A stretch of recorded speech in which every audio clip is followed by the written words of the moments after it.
চিংড়ি। ওই চিংড়ি করার জন্য আমরা নিয়ে নেবো সর্ষের তেল, দিয়ে দেবো। তার জন্য আমরা চিংড়ি মাছে নুন হলুদ মাখিয়ে নিয়েছি, ওল আলু কেটে নিয়েছি,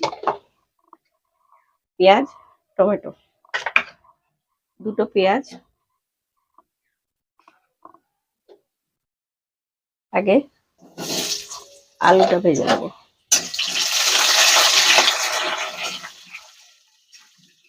এটা ভাজা হয়ে গেছে, হালকা করে ভেজে নিয়েছি, এবার তুলে নেবো। একদম খুব কম তেল মশলায়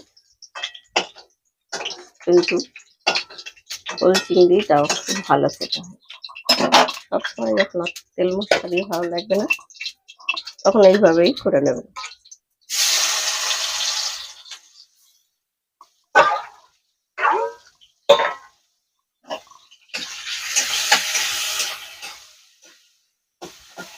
চিংড়ির সঙ্গে ভালো লাগে,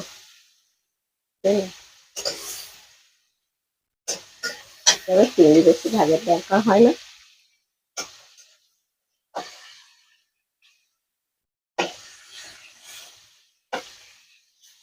কারণ চিংড়ি বেশি ভাজলে শক্ত শক্ত হয়ে যায়। দিয়ে দেবো আরেকটু তেল,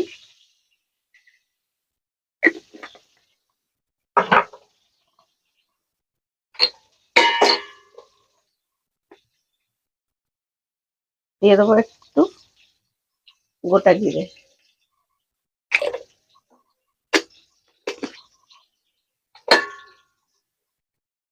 ওর মধ্যে দিয়ে দেবো পেঁয়াজগুলো। খুব সিম্পল ভাবেই আমি করছি, নিশ্চয়ই বাড়িতে করে দেখবেন। আর যারা রেসিপি দেখছেন ভালো লাগলে লাইক কমেন্ট করবেন, শেয়ার করতে ভুলবেন না। আর যে সকল বন্ধুরা পেজে নতুন দেখছেন পেজটিকে ফলো করে দেবেন। আর যারা ইউটিউবে দেখছেন চ্যানেলটি সাবস্ক্রাইব করে দেবেন, পাশে থাকা বেল আইকন ক্লিক করে দেবেন, যাতে আমার ভিডিও এলে আপনাদের কাছে সবার আগে যায়।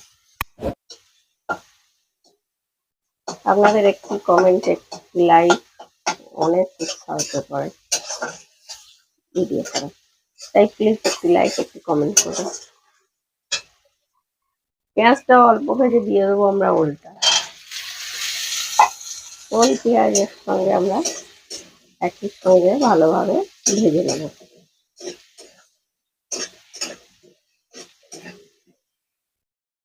অনেকে ওলটা সেদ্ধ করে নেয়, আমি নিই না। আমি কিন্তু একদম এরকম ভাবে ভেজেই করি, সেটাই ভালোবাসে আমাদের বাড়ি। বলে সেদ্ধ করে নিলে ভালো লাগে না, অনেকে আছে একটু ভাপিয়ে ফেলে দেয়, এভাবেও করতে। বেশ আমাদের ওল ও পেঁয়াজ ভাজা ভাজা হয়ে গেছে, এবার দিয়ে দেবো টমেটোটা, আদা বাটা, রসুন বাটা আর কাঁচা লঙ্কা বাটা। কাঁচা লঙ্কার ঝালটাই বেশি ভালো লাগে আমার।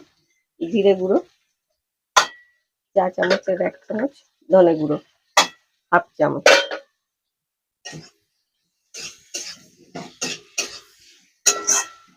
হলুদ গুঁড়ো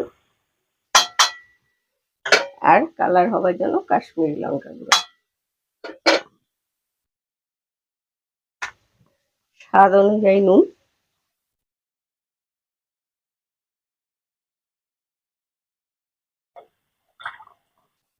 এবার আলুটাও দিয়ে দেবো। মশলাটা দিয়ে আলুগুলো দিয়ে দেবো, দিয়ে আমরা কষে নেব।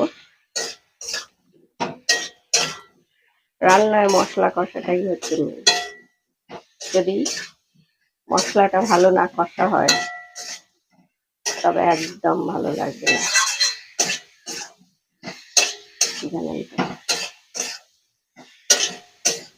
পুজো পুজো বেশ এসে গেছে, আর বেশি দেরি নেই, হয়তো মাস দেড়েক না, অনেকেই হয়তো কেনাকাটা শুরু করে দিয়েছে, কিন্তু যা যাচ্ছে আর কেনাকাটা, চারিদিকে যেন গন্ডগোল সমস্যা, যার জন্য কিন্তু মা তো আসবেই বছরে একবার, তাই না? সেটাও তো আমাদের সব থেকে বড় উৎসব।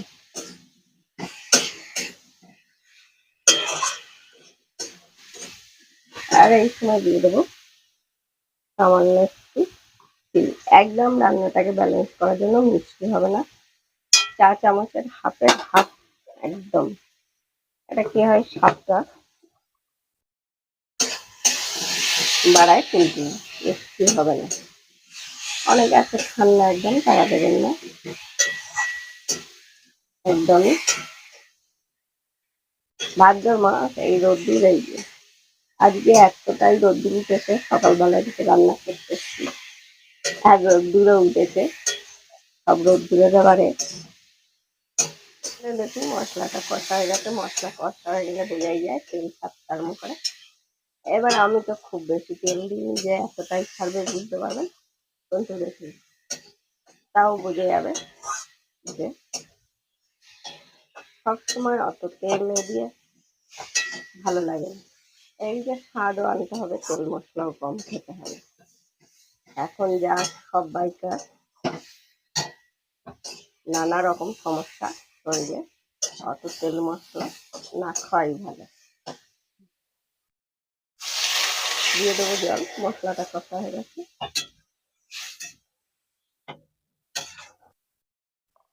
দিয়ে আমরা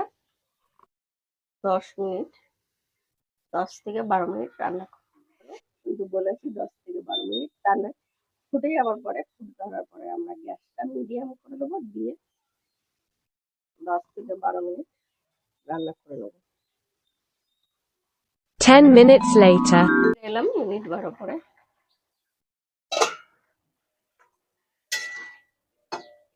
আমাদের পাশে স্কুলে প্রার্থনা হচ্ছে। একদম ওল একদম গলে গেছে, আলুও গলে গেছে, দুটোই সেদ্ধ হয়ে গেছে। আর ওল কচুর তরকারি আরো ঠান্ডা হলে আরো গাঢ় হয়ে যাবে। এই সময় দিয়ে দেবো চিংড়িগুলো। যারা দেখছিলেন তাদেরকে অনেক অনেক ধন্যবাদ। দিয়ে দেবো একটু গরম মশলা। ভিডিওটা দেখার জন্য। আর আজকের মতো মৌসুমি হেসেলের রেসিপি এই অবধি। আবার ফিরে আসবো কালকে আপনাদের সঙ্গে অন্য কোনো রেসিপি নিয়ে, আবার অন্য সময়। সবাই সুস্থ থাকবেন, ভালো থাকবেন, আর দেখতে থাকুন মৌসুমি হেসেল। সঙ্গে থাকবেন নিশ্চয়ই, আপনাদের সাপোর্টটা খুব দরকার। গ্যাস বন্ধ করে দেবো আমরা গ্যাসটাকে, আর খাবার জন্য একদম সার্ভ করে দেবো।